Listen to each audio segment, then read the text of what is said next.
The content of this video, as well as the thoughts, views, and opinions expressed herein, belong to the presenter and do not necessarily reflect the views of Brigham Young University or the Church of Jesus Christ of Latter-day Saints.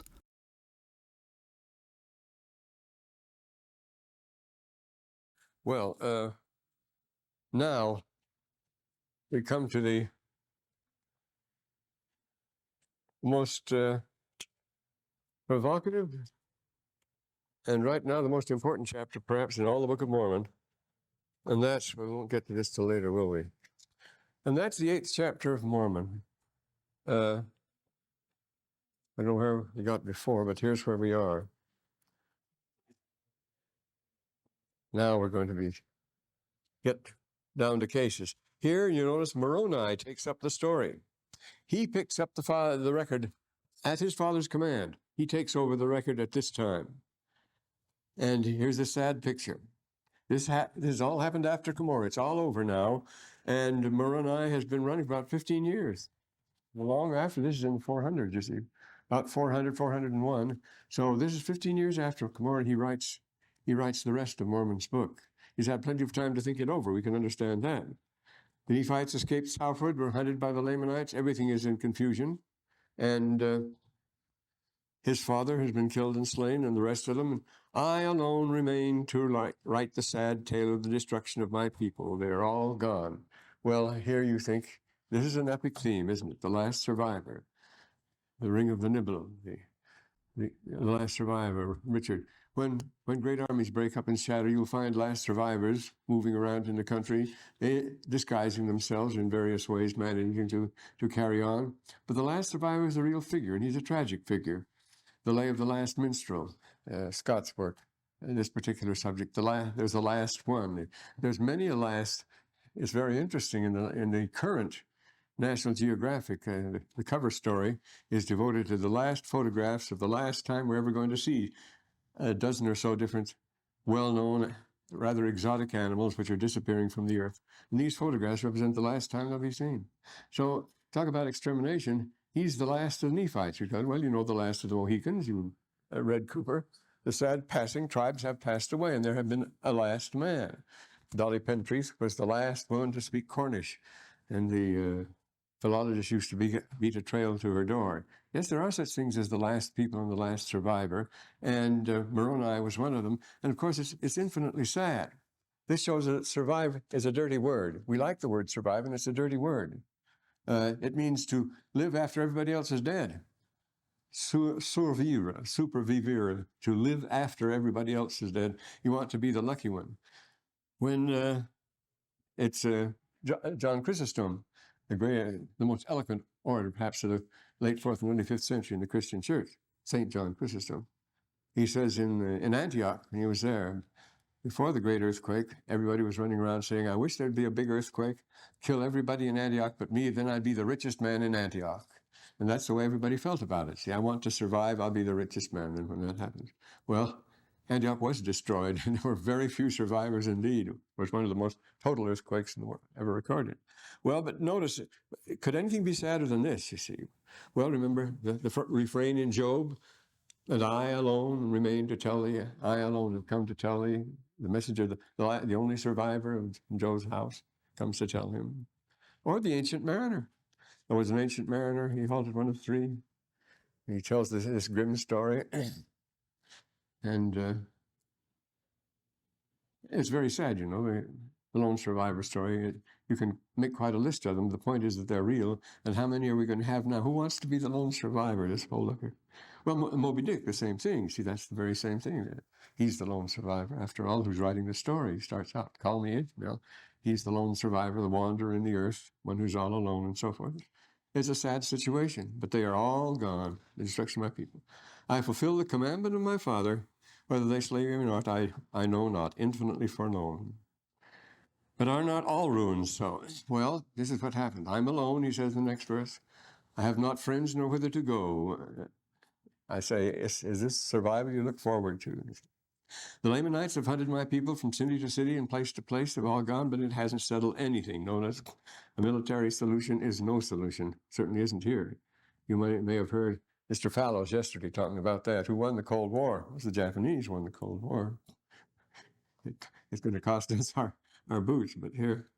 The Lamanites have hunted them down. He says, it is the hand of the Lord which has done it, and also, see, you count on war for your victory and your success, and we won. Both the Germans and the Japanese were knocked out, and they're the ones that won the Cold War. Because we immediately, instantly after, well, we already began the Cold War, but before the last one was over, we were planning to march against the Russians. That was our big idea the whole time along. We won't go into that. But see what it cost us now. So foolish. The hand of the Lord hath done it. Let that be an assurance to you. The hand of the Lord has done it. What's going to happen, we're going to see it. And if it happens to us, it will be so. But did this settle the Lamanite problem after all? The Lamanites are at war with one another. The whole face of the land is one continual round of murder and bloodshed, and no one knoweth the end of the war. How long did it go on? For centuries. It never settled down at all. Tribal wars from then on. Well, this is the condition of the world. That's why it's going to launch. Moroni is going to launch into the story of the Jaredites next, which is even more tragic, even more horrendous, but in a different setting, a totally different culture. Take us way out of things. And there's nothing left but Lamanites and robbers. You notice the robbers are important here. The looters, the outlaws, the place is full of them. You're swarming with them. When things break up like that, you're not going to stay around and be drafted for anything or anything like that. The pickings are rich. Look at Central America now. There have been these wandering bands of terrorists, and who's a hero and who isn't, and so forth. It gets hopelessly mixed up in every one of the republics. You don't settle it by going in and blasting people that way. And we have produced much the same result in parts of the world which we mean to settle by force. Won't work. I say the Lamanites and robbers. And notice again, here we have that little group, the disciples of Jesus. They've always been there. They've always been there discreet from the rest. He says they weren't involved. None that know the true God except the disciples of Jesus who tarry in the land. Until the wickedness, notice he's using the present tense here, who tarried. He doesn't know whether they're gone or not. But they tarry in the land until the wickedness of the people was so great that the Lord would not suffer them to remain with the people. Whether they're on the face of the land or not, I don't know, he says, the 7th. That refers to the 3 Nephites, of course. They belong to that same group. But of course, they were of another nature from ours. They talked about that. We're going to have more talk about the 3 Nephites. He doesn't know what they are, what condition they're in, or anything else, he says. But here he's talking about those disciples. There's some of them. But Zion is fled. You have to grant that. The Lord wouldn't suffer them to remain here. The prophets mourned and withdrew. We're told that that's an eloquent term in the book of the Sethians, the same thing. The principle is, remember, it starts out in the Book of Mormon, he leadeth the righteous away into precious lands. If they can't get along, if there's no hope for reforming the rest of the world, you just take them out. Hence went forth the saying, Zion is fled, and is taken away. The man who walked with God and was not, for God took him, and so forth. And this is why the world today knows so little about Zion. Every time Zion gets really built up, it's taken away. Not there anymore. So then, he asks us to receive this record with an open mind, and that's what people don't do. They condemn it instantly. All they have to do is hear the word angel and gold plates, and the issue is settled. There's no further discussion necessary. And so nobody reads the Book of Mormon. Those who criticize it, because you don't have to go any further than that. It would be a waste of time talking about angels and things like that. Even the great Edward Meyer, who was absolutely electrified by the Mormon, who couldn't leave Joseph Smith alone, decided it was the greatest thing that was, would not read the Book of Mormon. Thought of various excuses. It was written in crude English and all this sort of thing. But once he said, the minute he said the word angel, that's hallucination. That settles it. Forgetting that the Book of Mormon is not a hallucination. Well, we'll come to that in a minute. Well, I'm the one who's hiding the record. I'm making an end of speaking concerning this people. So much for the Nephites then. I'm the same who hideth it up. Now I'm going to talk to you, he says. And that, of course, is why I'm doing it. That's why we've been spared. And the plates, no one shall have them to get gain. If we only had the plates, it would cause a terrible lot of mischief, wouldn't it? All the argument about the translating them and this, that, and the other. Nobody know anything about it. Best thing is not to have them. We have something far better. We have the inspired translation, and this can be tested. This we can test it. So And now these marvelous passages of how the Book of Mormon will come forth again under what conditions, traces us right down to our time, the wondrous, haunting refrain, it shall come forth in a day, it shall come forth in a day. And then she'll be brought out of darkness unto light. See, these are the old Hermetic themes. Out of darkness unto light, according to the word of God, to shine forth out of the darkness. If their faults, they're the faults of men. But behold, we know no fault. Nevertheless, God knoweth all things.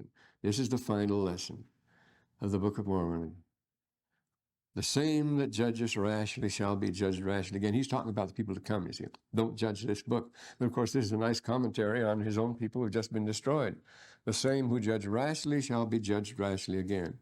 This is for according to the works shall his wages be. Therefore, he that smiteth shall be smitten again, saith the Lord. Behold, the scripture saith, this, if there's any lesson in the Book of Mormon to us, and this is it, of course, man shall not smite, neither shall he judge. We tell other people what to do. We lay down our moral rights. We go out and police them and so forth. And we back it up with physical force. Is anything more futile than that? Now, brother. Muslim friends who, when I mentioned to her that we believe the Book of Mormon would have imperfections in it, I was very concerned about it. Well, of course, this is all the trouble this raises with the Bible. What are you going to do? Different translations of the Bible keep coming out. Now, I'll read differently. This is supposed to be a perfect good book. Every word in the book is absolutely perfect. We have to admit that, because if we say there are imperfections in the Bible, how do we know which verses are imperfect and which aren't? How do we know whether we're on the right track? It means we can't use the Bible itself as an absolute guide, because if we acknowledge mistakes in it, and that's fatal, so the Christian world can't afford to admit that. But we can afford to admit, of course, there are mistakes in the Bible. They admit it too. The latest revised standard translation comes out of the Protestants. What are they doing? Revising this perfect Word of God. What are they bringing? A new standard translation. There will be more in another 10 years or so, a brand new standard translation. So we have to admit the faults of men in there. That's necessary, and we admit it freely. All sorts of things explained that way. If you don't do that, you're stuck, you see. You're absolutely stuck with one document. Oh, all kinds of errors could come in. Remember when he's talking about the chronology? Now, we think, where Mormon says we think this is correct because the man who gave us the chronology was an honest man, but anybody can make mistakes. And so he says you just have to accept it that way. We're not perfect in what we report here. So don't judge this, but man shall not smite, neither shall he judge. The two things we're best at, you see. And, of course, this is Roman law. Rerum Dominus, the end of Virgil's ode there. We're the people who make the laws and who impose the laws. We crack down on them. Again, Temkutagatum, the people of the Toga who've laid down the laws to the world. Think of it. But the eternal purposes of the Lord shall roll on. Anyway, whatever happens here. And those saints who have gone before me shall cry from the dust. The Lord will remember their covenant. See, we all have the same community. The thing to remember all the way through this, that keeps coming back all the time, is Moroni. He really came. He talked to Joseph Smith. He came to him many times. He conversed with each other. He did the same thing with Zacharias. If that's so, that changes the whole picture, doesn't it? That's what we're talking about. These people are all still there. They're all still alive. They're still very much concerned with us and so on. We're still the same community. We're going to have to join together with them to live together for a long time, a little later on. That doesn't sound so fantastic. We'll see more of that in the Book of Mormon now. So these things they could do. They could, in his name, they could remove mountains. They could cause the earth to shake and so forth. As I've said before, miracles are always a matter of timing, you see. The Lord will tell you when it's going to shake, and then it shakes as far as that goes. You make it. But the point is, in his names and at his word, he would give them the signal, and the miracle would take place duly with that. Their prayers also in behalf of him that the Lord should suffer to bring forth these things, referring to the prophet Joseph and the unknown to them at this time and what he would have to go through. It wasn't going to be easy.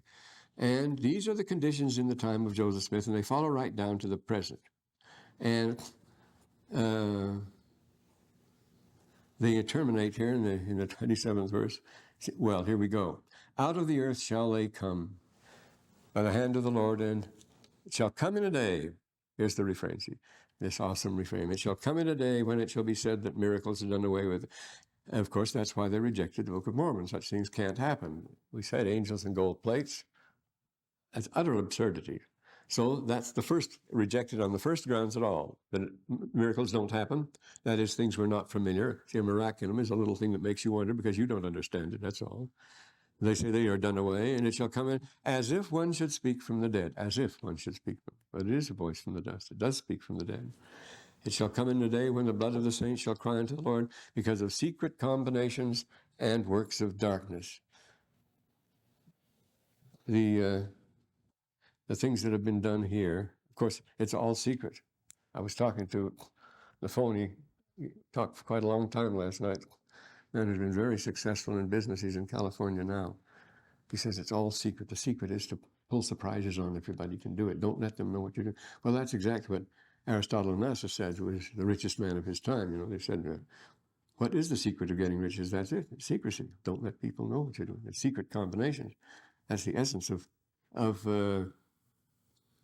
stock trading and things like that. You see, again, there was another case I heard yesterday. He told me a case of one man who made a lot of money in a hurry because of insider trading. You know, it was an eminent member of the church. But these sort of things happen all the time. Secret combinations and works of darkness. It shall come in a day when the power of God shall be denied, and the churches become defiled and lifted up in their hearts, even in a day when the leaders of the churches shall rise up, the pride of their hearts, into the envying of them who belong to the church. Now, what is the envy? Is that a subjective participle or an objective participle? The envying of the people, they're envying him, or he envying them? They envy him.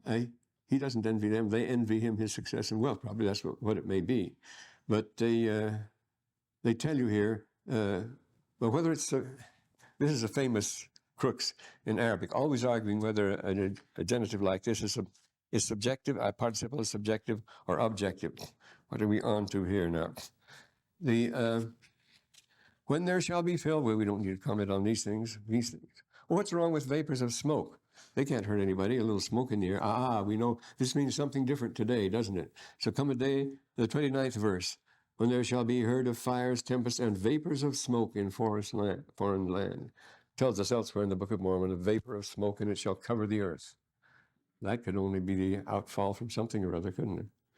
There shall be also heard of wars and rumors of wars. There are 47 wars raging at present in the earth, and earthquakes in dire places. We're now going into a period of increased earthquake activity recorded in places.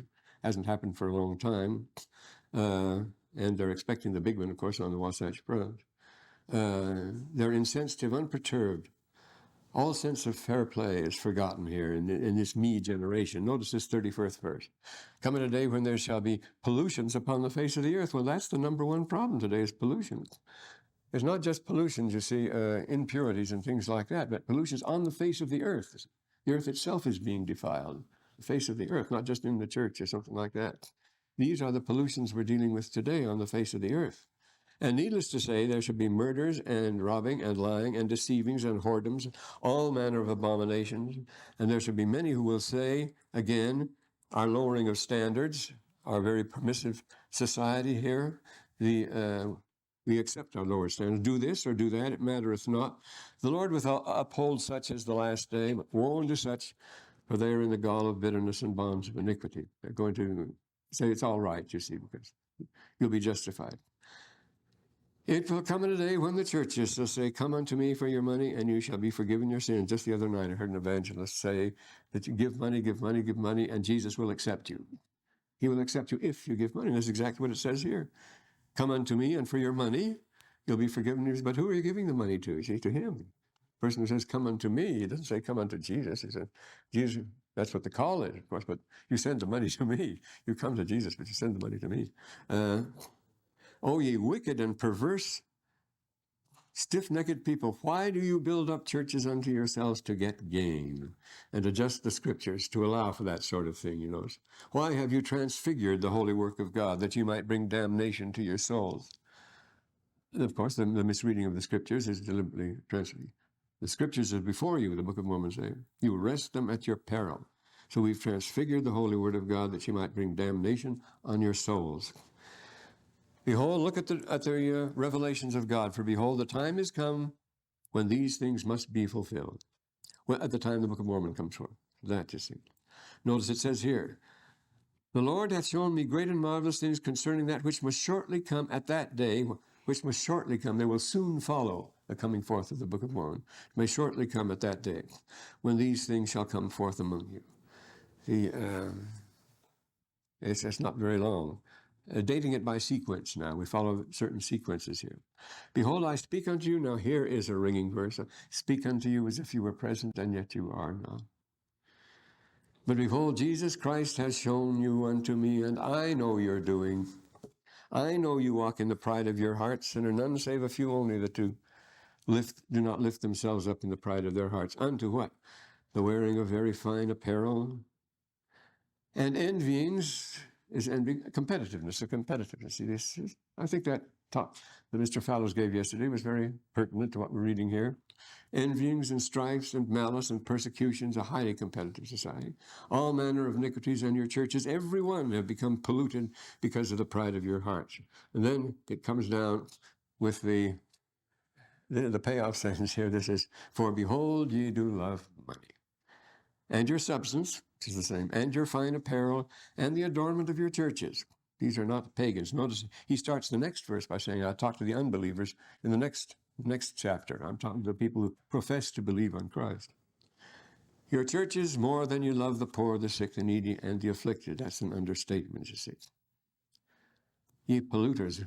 Well, I have promised and threatened at times. I never have used Roman satire, but here it's worth it. I think we should mention, read you just from one satire of Juvenal, describing Roman society. Now, Juvenal lived in the middle of the first century after Christ, when the empire was at its height, and yet it had a line of corrupt emperors. He lived beginning with Nero, then Galba, Otho, and Vitellius. And Otho, they were all pigs. Vitellius was a huge, enormous, fat man. He was fabulously rich. He bought the empire. But then Galba and Otho came before him. And then came the family of Vespasian, who was pretty good, and his son, Vespasian and his son Titus, and then back again to Domitian, a terrible emperor, and the rich and lavish ways of life. But at the very time it reached its peak, it was already on its way out. The empire was. It was the peak of the Roman Empire, its greatest extent. And it was already finished. And he knows it already. It's only later in life, it's only after he's 50 years old that he's willing to write this way. And he says, you might as well enjoy it. Rome produced only one, the great civilization, Rome produced only one genre of literature, but it's a great one. It's satire. Persius, Juvenal, the best of all, I think, is Petronius, Horace, and here Martial, and here we have, we're going to give some Juvenal. But these, all because they said, what can you do? His first satire is, what can you do but write satire when you see the things that are going on today? It's just too ridiculous for words. It makes no sense at all, but we go right on with it. And that's one thing we sorely miss. We're very sensitive. We're very touchy on the subject of satire today. People get too satirical. It makes us nervous. There are plenty to satirize in our society, as you know. Oh boy, is there. But we're being very careful not to rock the boat too much. But I'm going to take one satire here. This is the 14th. They all talk about the same thing, but Trusties is the 14th. This is one here. What is going to talk about? On education for avarice, it's called. Oh, I'm going to use this translation here. I was going to, it would slow me up too much if I would give you my own rendition, so I left my Juvenal at home. Does Rutilius teach us how to show a merciful disposition, charity toward his slight faults, having made his immense fortune?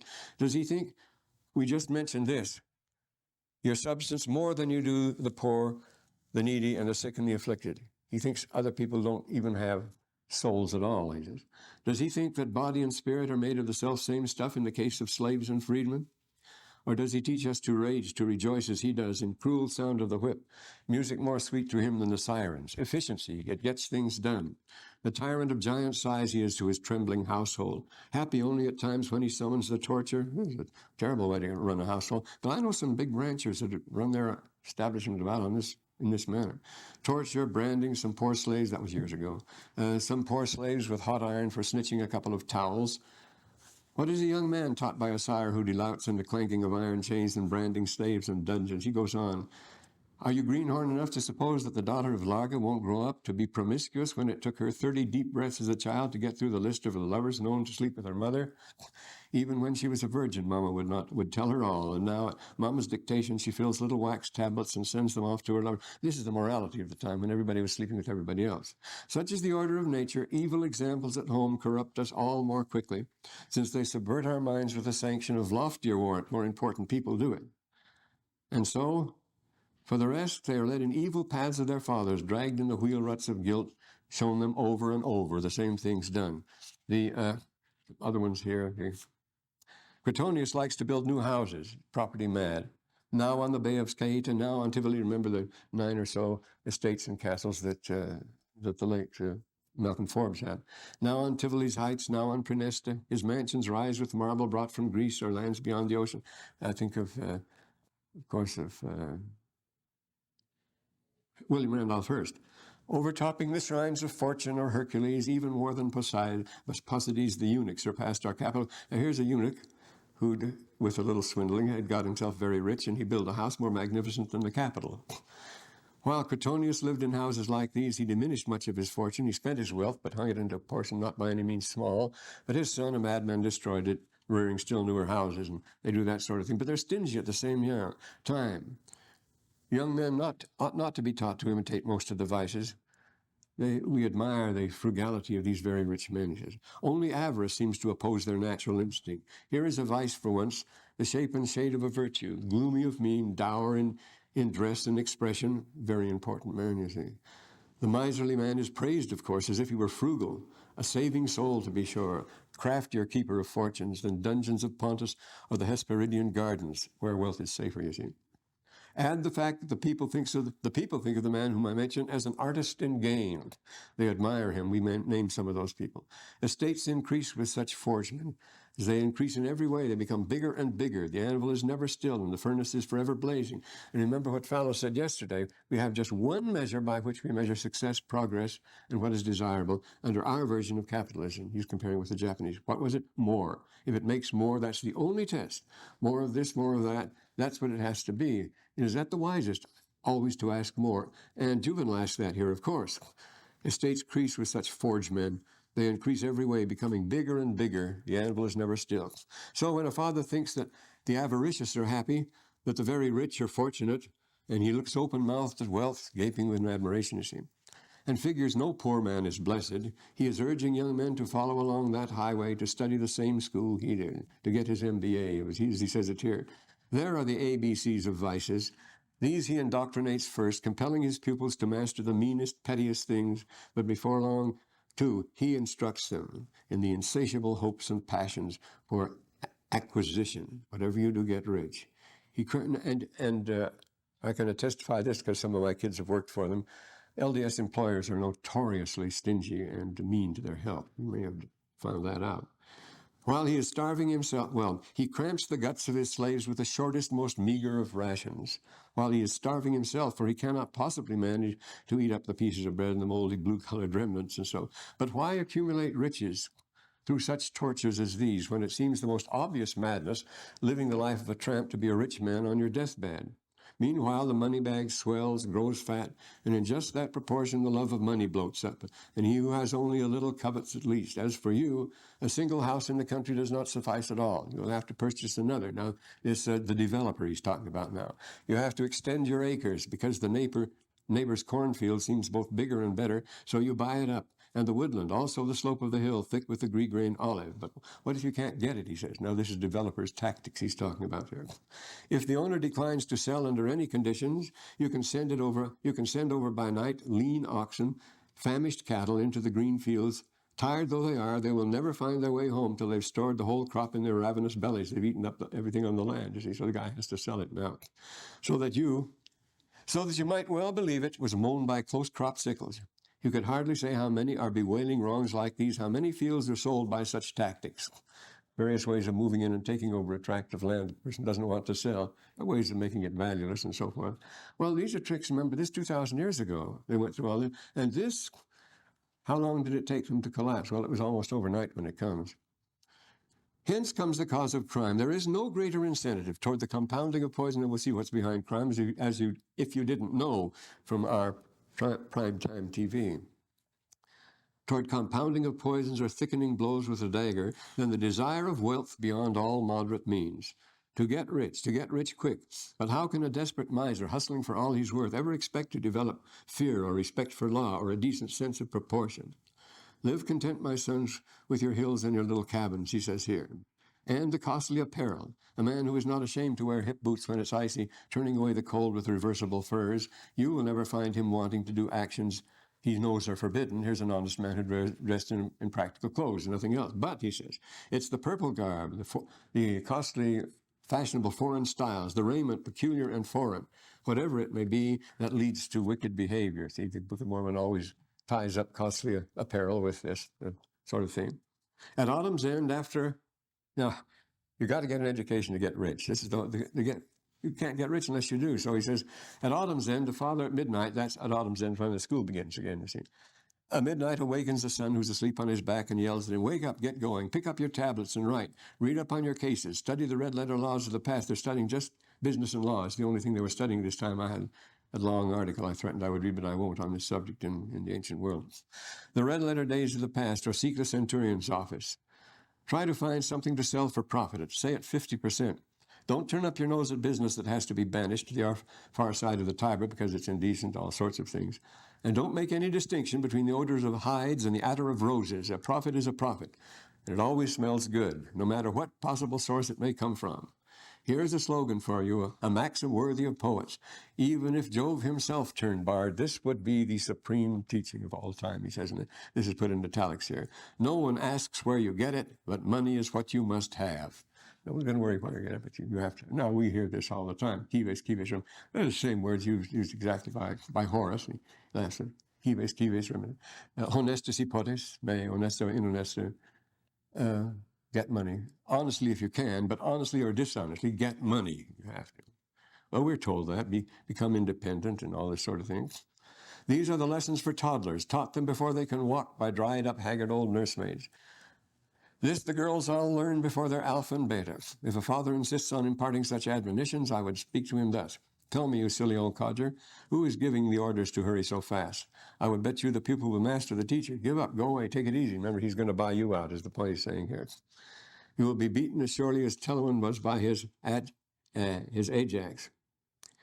When he begins to submit at length his beard to the razor, when he grows old enough to shave, you see, then he'll practice and get rich the way you do. He'll be a false witness. He'll be a perjured peddler. He'll be a cheat one. He'll be a salesman who tries any trick on earth, you see. And then come by this.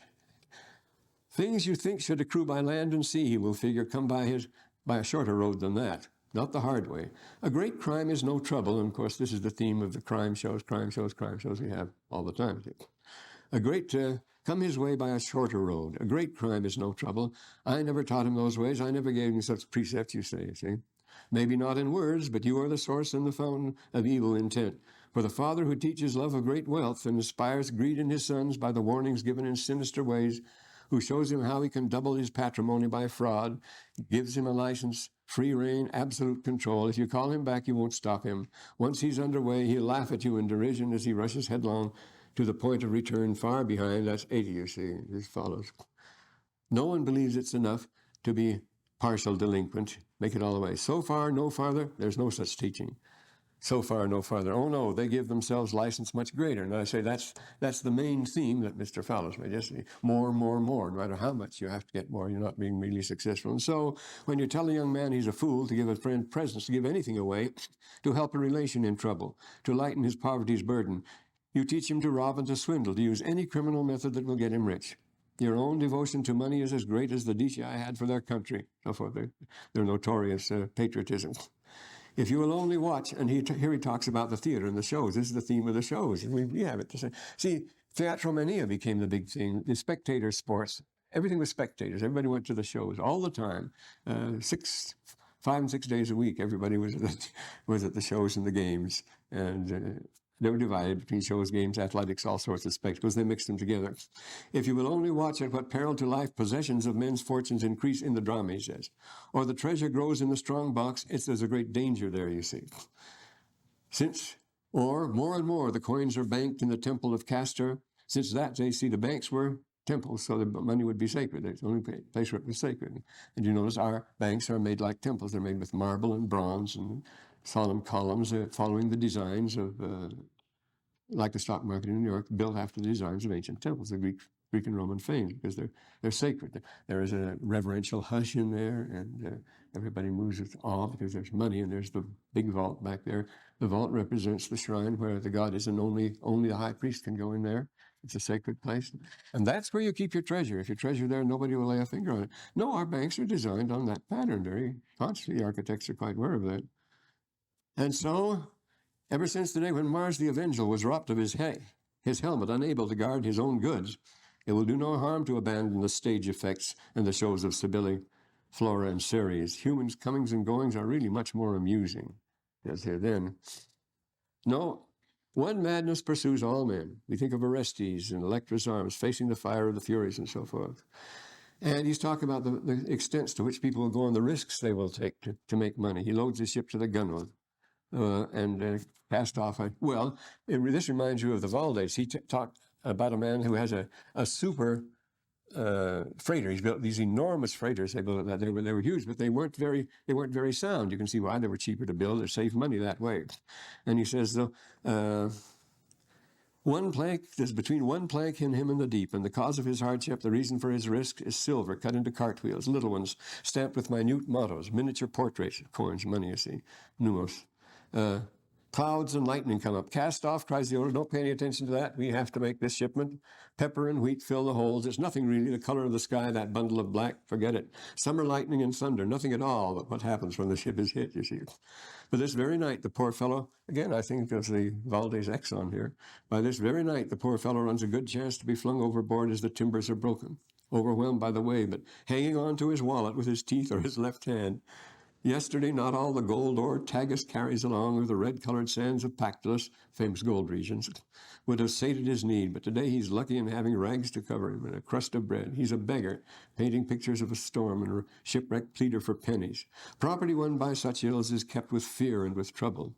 Even greater still is the wretched to guard the huge fortune.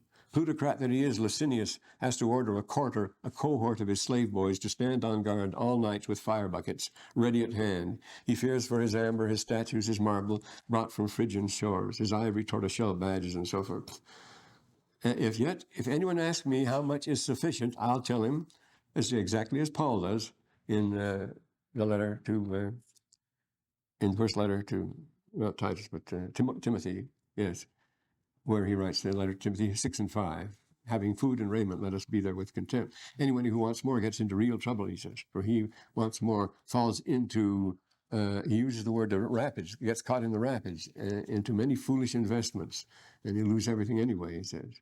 Many foolish and hurtful lusts. Epithumia means desires for more than you have, which has spoiled the faith of many and driven many out of the church, he says. Well, there's a familiar pattern, you see. Here we have it. If anyone asks me how much is sufficient, I'll tell him. As much as hunger and thirst and cold are demanding, as much as you need. As much as sufficed Epicurus, content with his little garden. As much as the household gods of Socrates had in the old days. Nature never dictates one thing, and wisdom's another. Do I seem to be hemming you in with narrow precedents? Well then, copy our customs a bit. Take the sum that the Emperor Otho he particularly dislikes, who is another. There were those three in a row. Each one bought the empire because he offered more money to the army than his predecessor, and the army then killed the predecessor and elected him, and then just went on this way until it finally got to the Flavians, who were honest men. And the whole thing, Otho, the Emperor Otho, he passed a law reserving the first 14 rows in the games just for people that had made 600,000 sesterces. You had to have that much money to sit in those rows. See, the wealth was the whole thing. He talks about that. Well, that's the way it was long ago, and it hasn't changed too much, has it? So he's talking about this, and boy, this strikes home. Why do you adorn yourself with that which has no life, and yet suffer the hungry and the needy and the naked, the sick and the afflicted to pass by you and notice them not? Notice that. You don't afflict them. You don't go out of your way to hurt them or anything. You just don't notice them. That's the worst of all. And of course, we think of the pearls and the jewelry and the ermine and the rest of the things at a fashionable party, and outside, people sleeping on the streets right outside of a fashionable party in Washington will say something like that. And why do they do it here? They don't persecute them. They don't even snub them. This is the worst thing to be ignored. You see, that's the bottom line. So we can't be excused of cruelty here, but this is worse. There are those who do not want to end poverty or war. Well, that's another story. There's some interesting things on that. But here anyway. Do we have anything particularly sage to say on this particular subject? No, we're all fucked out. Yes, respect for the things rather than respect for life is what we're talking about here. And then this is where the wealth comes from and what the ultimate effect is. Why do you build up your secret combinations to get gain? Combination is a corporation building agreements, but they're secret, and they get together and they'll pay off, as H.H. White says. The people that, I think I have that here. It's I put it in the other Book of Mormon. It's a good statement, but I won't read it. He says, they conceal the fact from us that they're operating, these corporations are operating a cooperative, more controlled and more against free enterprise than the most rigid socialistic plan you could imagine. He says is what we're within a corporation. Is that what you'll find? You have to sing the company hymns and do things like that. Well, L.O. White's book caused quite a sensation called The Organization Man a few years ago. Maybe you haven't read that. We should assign things like this. We won't. Yes, that cause. And what is the result? War, of course. What happens? What causes widows to mourn and orphans to mourn before the Lord? Of course, the killing of their husbands and their children. Widows and orphans to mourn before, and also that orphans should mourn before the Lord, and also the blood of their fathers and their husbands cry unto the Lord, the ground for vengeance upon them. This is the end result of war, of course, is that the families are not only broken up, but this is and it's a direct result of the preceding verse. This verse itself, excuse me, the secret combinations to get gain of lead fathers. Now here I could a story unfold. I spent months cruising around Europe in my own Jeep and accidentally finding much too much out that I should never have known what went on in the war and what was behind the whole thing. I tell you, it was orchestrated and planned to an amazing extent. You couldn't find, well, we won't go into that. Now, let's go on.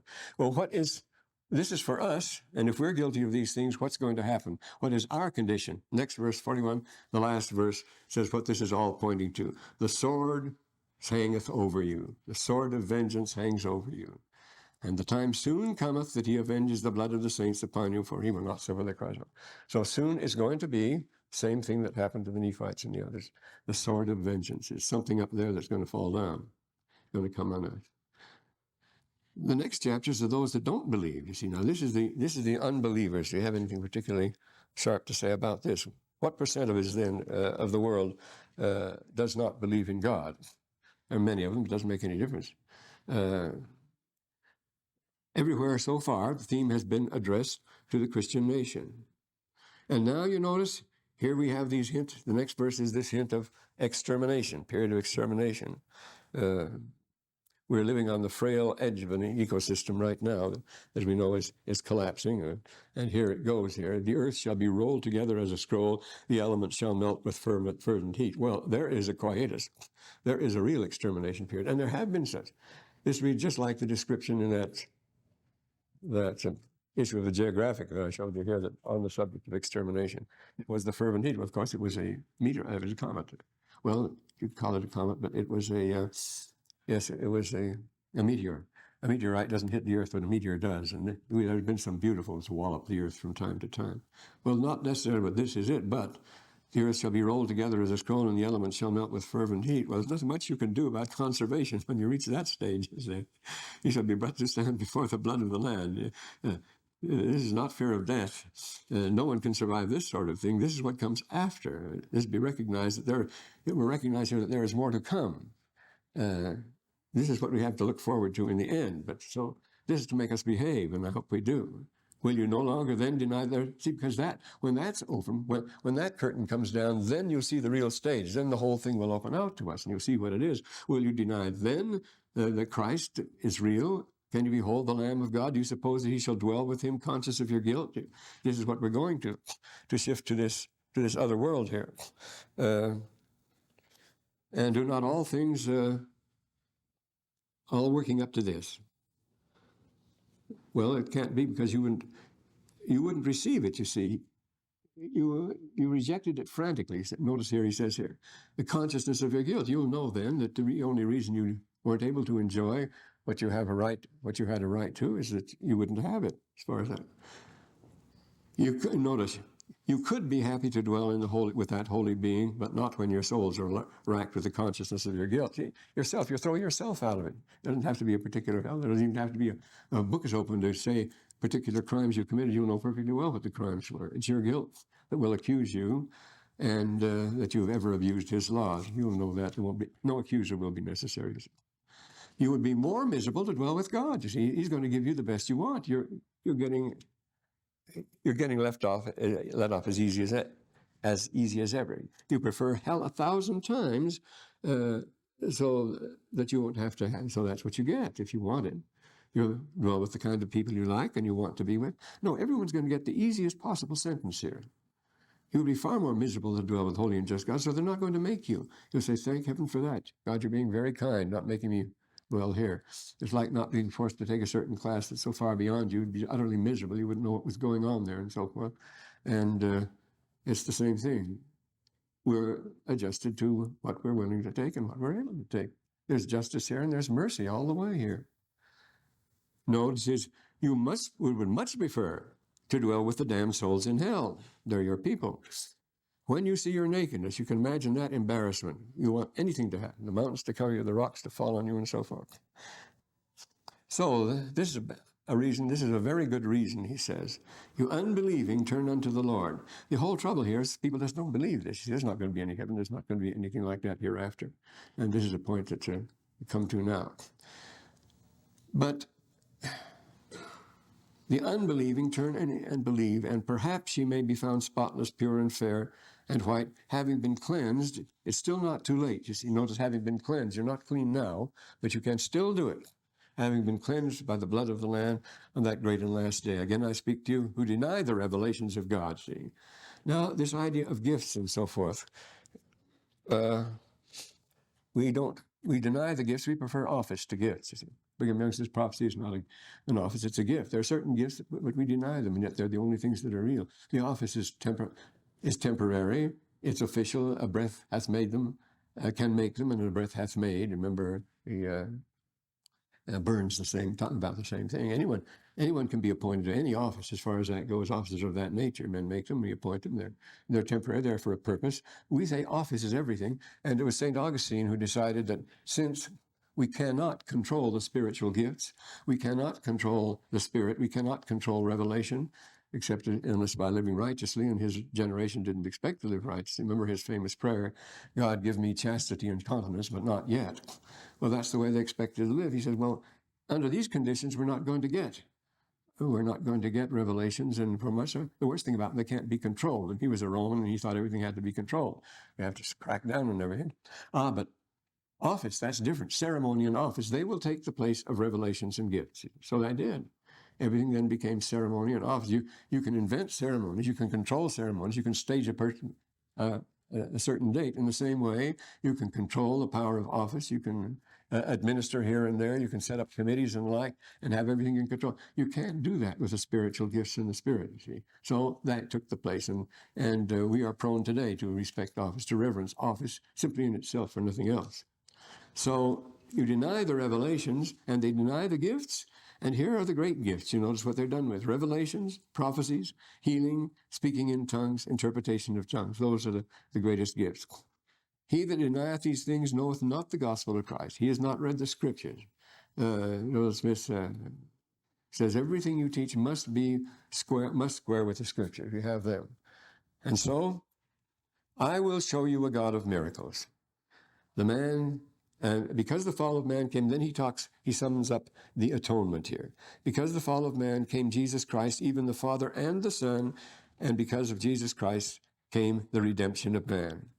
And he is brought back into the presence of God. That's what atonement means, that one brought back into the presence of, are brought back into the presence of God, wherewith all men are deemed, because the death of Christ bringeth to pass resurrection, which bringeth to pass redemption from an endless sleep. Now, notice the Book of Mormon recognizes, and this is recognized earlier by Nephi, that the entropy as the real thing, you see. It would be an endless sleep if there wasn't somebody who knew more about it. Nature is in person, lets you do anything you want as far as that goes. But the expression that Alma uses, we would die, to rot, and disappear, and rise no more in the normal order of things. That's what nature would have us do, and that's true. They frankly admit it, and he admits it here. Their redemption from an endless sleep, I think Catullus' famous ode here, una nox perpetua dormienda, one perpetual night of endless sleep is all that awaits anybody here. But that's not so, because there's somebody who's able to control that, somebody who knows more. I mean, if nature is dumb and blind and has no particular preferences for this, that, or the other, why can't the power of mind control it? It's not going to make any objections as long as you follow whatever the laws or principles are built into the structure of these things. The point is that there's someone who is there who is able to overcome. And this is a very real thing, because we see all around us the power of entropy is reduced all the time. This is what Buckminster Fuller wrote about. He called it syntropy and so forth. The Russians are especially intrigued by this, especially one called Kozyrev, who says, look, this is silly to say, because everywhere you look, you see things are being formed, put together. Somebody's doing something, he says. We don't know anything about it.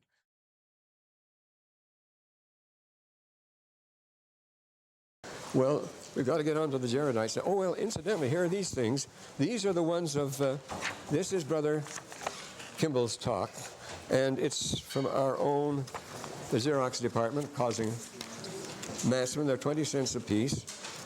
Too much, but that's the world we live in. We've just been talking about that. If anybody has 20 cents, you can have one, yes. Oh, yes, now I got to have some nickels, don't I? Have some change. I think I have some change here. Oh, I have also have dimes and things. Wait, no. Hey, could you take an Egyptian pound for a nickel? It's worth more than a nickel, you know. Oh, that's all right. Oh boy, I'm gonna. Oh, we can't do that. Just remember who had. There's somebody with change. Yeah, they'll be in the office, of course. And 25 wants 75. That's right. Just a minute. Dick. There. Another dime here. There. What is this? Is this Chinese what is that? Or something? Boy, oh no, this is another Egyptian one. Oh, that's 25. Give it away. That's 25 piastres. That's good. I didn't know I had it. Oh dear, you have to say. Here. Did you get your 80 cents? Oh no, that was somebody else. This is my dollar. Oh, you got your. So I need. Yes. Just give me my 75 is fine. No, 50, 60, 70. And then you get another dime, don't you? 80. There we go. Oh, okay. Thank you. Dr. Nibley, is that the one talk or are there two? This is the one. This is the one, yeah. I've got to get the other the next time. I didn't want to get them mixed up. That would have been hopeless. How much is it? 20 cents. It's worth it if you read it, though. We'll look at it the next time. Here, I'll give you the nickel. We don't. You're going to bring the next one. Here. See, nickels don't buy anything anymore, so you can't get nickels. We need two. That is a comment. Okay, 2 is good. We need. That's a commentary on the times. Any more quarters now? 20 cents. Yeah, 20 cents. That's a quarter, and there's your nickel. Oh, that's not a nickel. That is a nickel. That's fine. Looks just like a quarter. Hey, I need 2 copies. this guy has nickels. Good for you. Yeah. Boy, am I getting rich here. Just like the Romans. Yeah. Just like Juvenal says. Are you going to be corrupted, Brother Nibley? Such people. Are you going to be corrupted by all of this? Oh, easily, yes. This could happen. You want 80 cents. You want one, don't you? You got one. 50, 75. Boy, nickels are falling down. Well, 50. There's 80 cents. You don't have the other article. Not today, no. I have it made, but I didn't want to bring it here. We'd get all mixed up. We got dimes like crazy now, so if you... another quarter. See, we don't even look at anything less than a quarter now. Let me give you a nickel. Yeah. Let me give you a dime, and then you give me a nickel. Oh, there's a nickel, sure enough. Thanks. All right. Good. Oh, good for you. Okay. We're rich in dimes. Go out and buy yourself some rich We apparel. need That's what I'll do. You'll see me. No, one-way trip back to Egypt. Over there. 50? Yes. 40, yeah, you get a dime back. okay. I give you 2 quarters. I need 2 copies. Oh, you wanted 2 copies. That was the whole idea, wasn't it? See how smooth I am? You have to watch these dealers. Boy, oh, you want 80 cents? Then you gave me too many after all. Oh. 35.80.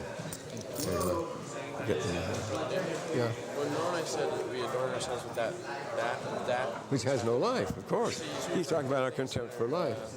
the clothing or Yes, apparels. yes, all those things that aren't life. While you allow, he says, the living to pass by you, notice them not. Your value is not on the living, but on things. And you want one, don't you? You gave me $1. 75. Well, 50, 60, 70, 80. We'll use all these dimes we have here. I think that's right. Thank you. Yeah.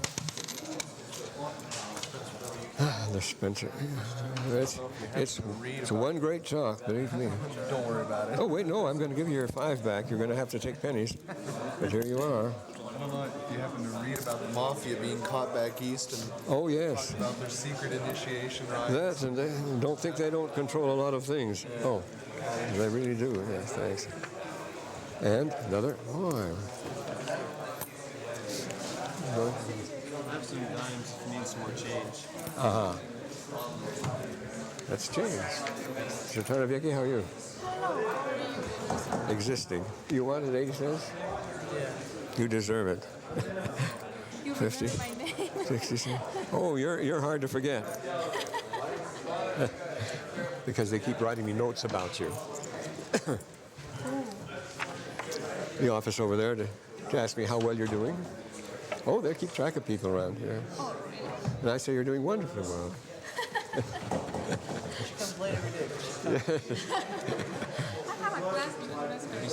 Oh, yes. Wait, you want no, the 20. Oh, the 20? 20, yes, 20 cents. So I give you Right here, I've got some. oh, you got 20. Oh, good. I'll take 25 back. Gee, banking is quite exciting, isn't it? You want 80 cents too. 50, 60, 70, 80. Got plenty of dimes now. Another, we got 50, we have 80.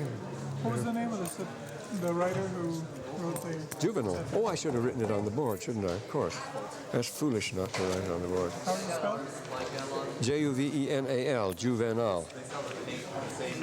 Juvenalis. Yeah. 20 cents worth of that? Oh, yeah, sure. Did you have the other one today, the 40-cent one you talked about? Oh, no, that is, I didn't bring it, so I don't want to get it mixed up. That would have been hopelessly trying to do 2 of them, you know, at a different price. It would have been devastating. I could have run away with the farm.